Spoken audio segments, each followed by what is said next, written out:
The son died after failed resuscitation efforts, but the father wasn't sad at all. Instead, he showed a relieved smile. Now the doctors were completely baffled. It turns out that the person lying on the hospital bed wasn't his son at all. Just moments ago, a bus overturned, and a large number of casualties were brought to the hospital. Unfortunately, due to budget cuts and layoffs, the hospital had reassigned experienced triage nurses. The new nurse had just graduated and had never seen such a chaotic situation before. The emergency room was in complete disarray in an instant. Fortunately, the doctors arrived on time and managed to slightly ease the situation. Coincidentally, at this moment, a boy walked into the hospital, claiming he fell while skateboarding, likely hitting his head. However, to the triage nurse, since the boy could walk and talk, he probably didn't have any serious injuries, so she asked the boy to wait. Without even giving him an identification bracelet, she found an empty bed for the boy, and he began his long wait. Suddenly, a back cart passed by, accidentally dropping a package. The boy wanted to shout out, but then he felt a severe headache and passed out. A passing nurse kindly picked up the package for him.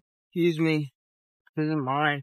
Meanwhile, the boy's phone started ringing, but just as he checked the message, he was hit by a dizzy spell. His dropped phone was kicked away by a passerby. Half an hour passed, and Senka finally noticed the unconscious boy. With a touch, he felt the boy's weak pulse. Let's get this guy to acute now!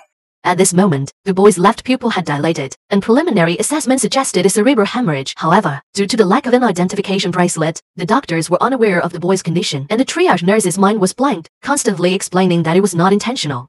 Find his name.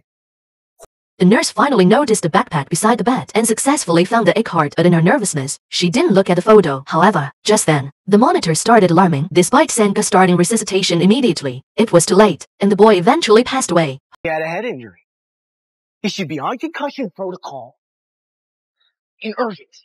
With brain bleeds, there aren't always symptoms at first. The most urgent task was to quickly contact the boy's family, but when the father entered the hospital room, wanting to take a last look at his son, he was surprised to find that the person lying on the hospital bed was not his son at all.